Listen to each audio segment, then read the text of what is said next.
आपने ये कहानी सुनी, ये कहानी नहीं, ये सच्ची घटना है। और इस घटना के जिसको थोड़ा भी शक है कि ये कहानी बना के बताई जा रही है, तो मैं तो ये बोलता हूँ कि bishop.com/cancer में जाके आप सारे जो हॉस्पिटल्स के नाम लिए या जो रिपोर्ट्स के नाम लिए वो सारे आप खुद चेक करें, और ज़रूर चेक करें, because it's a matter of life and death.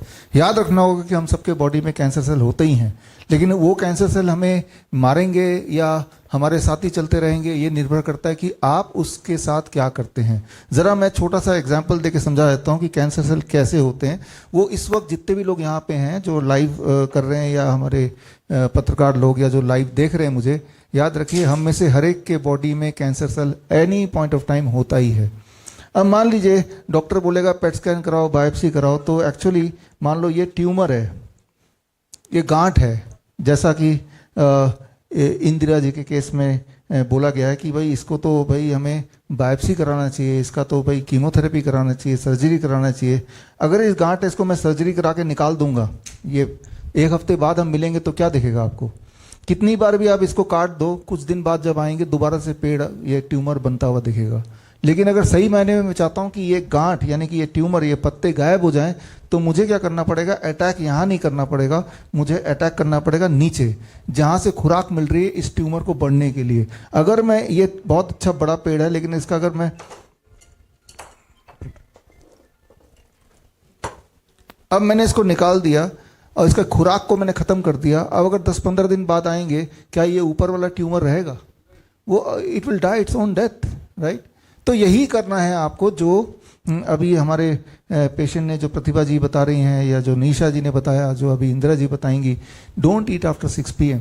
यानी कि आप ट्यूमर को फीड ही नहीं कर रहे हैं, लेकिन जितनी बार उसको काटेंगे उतनी बार वो फैलेगा, जितना काटेंगे उतना फैलेगा, ये समझना होगा। तो यहाँ पे जो तीसरे कैटेगरी का बंदर, उसकी जो, उनमें एक और पेशेंट है, चंद्रिका जी, चंद्रवती जी, आए प्लीज। इनके भाई साथ में हैं, इन मदर साथ में है, और इनको बोल दिया गया था मल्टीपल माइलोमा, यानी कि ब्लड कैंसर।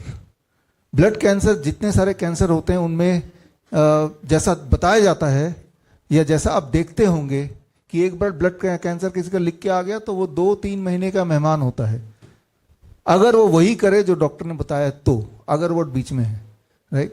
तो ये मल्टीपल माइलोमा का ये केस है। इससे पहले आपने जो केस देखा था प्रतिभा जी का, वो एडिनॉइड सिस्ट कार्सिनोमा था, इजंट दैट राइट? या और उससे पहले जो आपने निशा जी का जो देखा था, उसका एंजियोसार्कोमा। आप देखिए नाम कितने कठिन कठिन नाम है, angiosarcoma.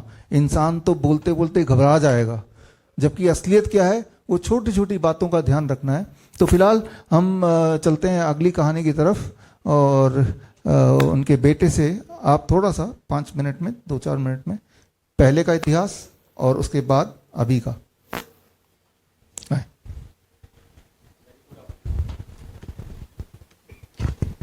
Very good afternoon to all. देखो, मैंने तो ये सुना था आज तक कि फरिश्ते ऊपर उड़ते हैं, बट कभी कभी हमें ये भी मान लेना चाहिए कि कुछ इंसान के रूप में भगवान कुछ फरिश्तों को धरती पे भी भेजता है। मैं तो यही कहूँगा डॉक्टर B.R. चौधरी जी और आचार्य मनीष जी के बारे में, special thanks to both of them and their team as well, कि आज ये लोग फरिश्ते के रूप में जो सेवाएं दे रहे हैं, किसी को लूटने से बचा रहे हैं। हम ये नहीं कह रहे कि इनकी फीस नहीं है, दे ऑल्सो चार्ज, बट इनके यहाँ पे जाना is like staying in a hotel. मैंने जो फील किया, मैंने 8, 9, 10 दिसंबर को I went to HIMS Panchkula, अपनी ये क्या नाम है, इस एलोपैथी की ट्रीटमेंट के बाद। तो we feel like we are staying in a hotel. लेकिन अगर हम हॉस्पिटल में जाएंगे एलोपैथी वाले में, तो वहां जरूर माहौल को देख के, अगर इंसान बीमार ना भी हो तो भी वो इतना ज्यादा बीमार हो जाता है, क्योंकि माहौल का सबसे बड़ा इंपोर्टेंस होता है। आप कैसे माहौल में रह रहे हैं और क्या चीज ले रहे हैं, क्या खा रहे हैं। तो रूम में स्टे करना, नीचे आना और रेस्टोरेंट में खाना खाना और सर की क्लासेस सुनना, मुझे तो ये फील हुआ। मैंने लगा ही नहीं, मम्मी को भी नहीं लगा कि हम एक हॉस्पिटल में अपना इलाज करवा रहे हैं। तो माहौल की सबसे बड़ी बात होती है। और अब मैं अपनी ट्रीटमेंट, मम्मी की ट्रीटमेंट के बारे में बता दूं। मम्मी को दिसंबर 2023 में केवल स्वेलिंग स्टार्ट हुई थी पैरों से। पैरों से चढ़ते चढ़ते फिर धीरे धीरे पूरी बॉडी में फैल गई। ये लगभग जून जुलाई के आसपास। चेहरा भी सूज जाता था, सो के जब जगती थी, दिन में भी सोती और जगी हैं तो चेहरे पे सूजन, हाथों पे सूजन, हाथ ऐसे हो गए थे जैसे आपने कभी देखा हो मधुमक्खी काट लेती है ना, बहुत ज्यादा सूज जाता है। 1 या 1.5 इंच के करीब सूज स्वेलिंग उस पे आ जाती थी। तो ये दिखाने के लिए केवल हम कि स्वेलिंग है मम्मी को, हम गए सेक्टर 3, ये क्या नाम है, ESI 3 नंबर फरीदाबाद में ही, यहीं से हमने इलाज कराया। तो वहां पे उन्होंने धीरे धीरे, जनवरी से हमारे टेस्ट शुरू हुए और जनवरी से अप्रैल तक लगभग हम 3 महीने वहां पे चक्कर काटते रहे, टेस्ट पे टेस्ट, टेस्ट पे टेस्ट, टेस्ट पे टेस्ट, और डेली होडल से आना और फरीदाबाद तक 1-1.5 घंटे का सफर। मम्मी को चलने फिरने में इतनी दिक्कत कि ना बस में चढ़ पाती ना ढंग से बैठ पाती, लेकिन फिर भी मैंने कि शायद आज समाधान मिल जाए, आज मिल जाए, आज मिल जाए, बट 3 महीने टेस्ट पे टेस्ट, टेस्ट पे टेस्ट वो होते रहे। उनका अपना पुरुषार्थ है, उनका अपना एफर्ट है एलोपैथी वालों का। मैं बदनाम तो देखो किसी को नहीं करना चाहता, बट हम उस टेस्ट से और उस एलोपैथी के इलाज से वी वर नॉट सेटिस्फाइड। हम सेटिस्फाई हुए तो केवल हिम्स हॉस्पिटल और नेचुरोपैथी के जरिए। सर यही बताते हैं कि जो हमारा आयुर्वेद था, जो पहले से हम चीजें खाते पीते आ रहे थे, पहले जो फॉलो करते थे, पहले जो हम लोगों की, हमारे बड़े बुजुर्गों की दिनचर्या थी, हम उसी को अपनाएं। इनका बस ये कहना है, तो इसमें ये कुछ गलत भी नहीं कह रहे। और सबसे बड़ी बात, आप बिना किसी दवाई के ठीक हो रहे हैं। दवाइयों का एक टाइम के बाद साइड इफेक्ट हो सकता है, अगर आप उसको कंटिन्यू कुछ साल तक खाएंगे तो एक बीमारी के साथ वो और 10 बीमारियां भी ले आती है। तो हम एलोपैथी से बचें, नेचुरोपैथी अपनाएं। नेचुरोपैथी मीन्स आयुर्वेद, वो पुरानी ही हमारी पद्धति है सर जो बता रहे हैं, कुछ अलग से नहीं है उसमें। बट ये है कि हम और एक बीमारी के साथ 10 बीमारियां नहीं लाएंगे अगर हम एलोपैथी, इसको नेचुरोपैथी को अपनाएंगे तो मम्मी की जो स्वेलिंग पूरी बॉडी में फैल गई थी, इसके इलाज के लिए हम केवल गए तो उन्होंने लास्ट में बायोप्सी मम्मी की बायोप्सी की तो कमर के पीछे से एक टुकड़ा लिया, हिस्सा लिया था, मांस का टुकड़ा, उसका जीबी पंत हॉस्पिटल में रिपोर्ट।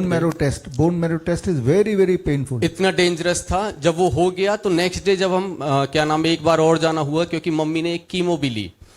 तो बायोप्सी जब हो गई, उसकी रिपोर्ट सप्ताह भर में आई जीबी पंत हॉस्पिटल से। और जब वो रिपोर्ट आई तो उन्होंने कहा कि इसमें हमें कुछ सस्पेंस है, हम इसका बोन मैरो टेस्ट करेंगे। तो हमने वो बोन मैरो टेस्ट भी करा लिया। इतना पेनफुल होता है, पर पता नहीं मम्मी कैसे उसको बियर कर गई, वो झेल गई। और क्या नाम है, उसके बाद जब हमने कीमो चढ़वाई तो कीमो में हमारे पास में ही बेड पे एक यंग लड़का 18-19 साल का लेटा हुआ था, उसका भी वही बोन मैरो टेस्ट हो रहा था जो मैंने नहीं देखा था। मेरे भाई गए थे तो वो बता रहे थे, वो इतना ज्यादा करहा रहा था लड़का 18-19 साल का, जब उसका बोन मैरो टेस्ट हो रहा था, वो पेन झेल नहीं पा रहा था बेचारा। तो वो भी मम्मी का हुआ। बोन मैरो के बाद फिर उन्होंने ऑन्कोलॉजी में ही डॉक्टर जो हैं उन्होंने कहा कि इनको तो कैंसर लगभग लास्ट स्टेज का लगा लो। मैंने कि सर अभी फिर वो कह रहे कि कीमो चढ़ानी पड़ेगी। अब कीमो को देख के मेरा तो मन बिल्कुल ऐसा हो गया, मैंने कि ये तो अब लास्ट स्टेज ही लगा लो। मैंने कि सर अभी चढ़वाएं कीमो या 2-4 दिन बाद में आ जाऊं, फैमिली में डिस्कस कर लें हमें कराना नहीं कराना, क्योंकि अगर आप जितना जल्दी कराएंगे उतना आपका ही भला है। तो मुझे लगा मैंने कि शायद ज्यादा क्रिटिकल कंडीशन हो गई है, जबकि मम्मी को देख के लग ही नहीं रहा था कि इनको कैंसर टाइप की कोई बीमारी है। होता क्या है, स्वस्थ आदमी को भी ऐसा बहम दिमाग में बिठा देते हैं, ऐसा बह का भूत बना देते हैं कि वो ना चाहते हुए भी फिर उन्हीं का हो जाता है, क्योंकि हमको तो बीमारी ठीक करनी। लेकिन हमें फिर भी ये सोचना चाहिए कि कोई और भी ऑप्शंस हो सकते हैं। कीमो अगर आप करा रहे हो, मैमोग्राम करा रहे हो, पेट स्कैन करा रहे हो, बायोप्सी करा रहे हो, सर जो बोल रहे हैं वो मरने का ही एक रास्ता है, एक तरीके से जो आपको मौत की तरफ ले जा रहा है, सीधी सी बात है। हम तो ये कहेंगे, क्योंकि मेरा तो खुद का एग्जाम्पल है, मम्मी ठीक हुई हैं। हम किसी के कहने से अदर पेशेंट को देख के तो बात कर नहीं रहे, मम्मी ठीक हुई हैं तो ही मैं सजेस्ट कर रहा हूं कि ये सबसे बेस्ट ऑप्शन है नेचुरोपैथी का। अगर हम इसको अपनाएंगे तो हम जल्दी ही क्योर हो सकते हैं बिना किसी दवाई के। तो अगस्त से सर की ट्रीटमेंट हमारी शुरू हुई। मैं 3 अगस्त को यहाँ पे आया था, मोनिका मैडम से मिला था, तब से ही हमारी ट्रीटमेंट चली। 9 अगस्त को हमें डाइट चार्ट मिल गया, 12 तारीख से हमने उसको पूरी तरीके से फॉलो किया। 12 सितंबर से। तो सितंबर से 3 सितंबर को हम आए थे, हाँ 9 सितंबर को वो मिला, 12 सितंबर से कंटिन्यू चला और सितंबर से नवंबर तक, लगभग नवंबर या दिसंबर के फर्स्ट वीक में मम्मी को काफी 80% लगभग रिलीफ मिल गया था स्वेलिंग में। पैरों की भी चली गई, हाथों की भी चली गई, चेहरे की भी कम हो गई। लेकिन फिर भी हम एक बार 8, 9, 10 दिसंबर को हिम्स पंचकुला भी गए और ज़्यादा संतुष्टि तो थी, लेकिन फिर भी मैंने कि डॉक्टर साहब से मिले नहीं है, केवल टीम से ही डाइट चार्ट बनवा के हम अपना ट्रीटमेंट ले रहे थे। तो सर से भी वहाँ मिलना हो गया और पूरा रिलीफ अभी आप मम्मी को देख रहे हैं, ना चेहरे पे सूजन, ना हाथों पे सूजन, और पैरों की भी लगभग ठीक हो गई है।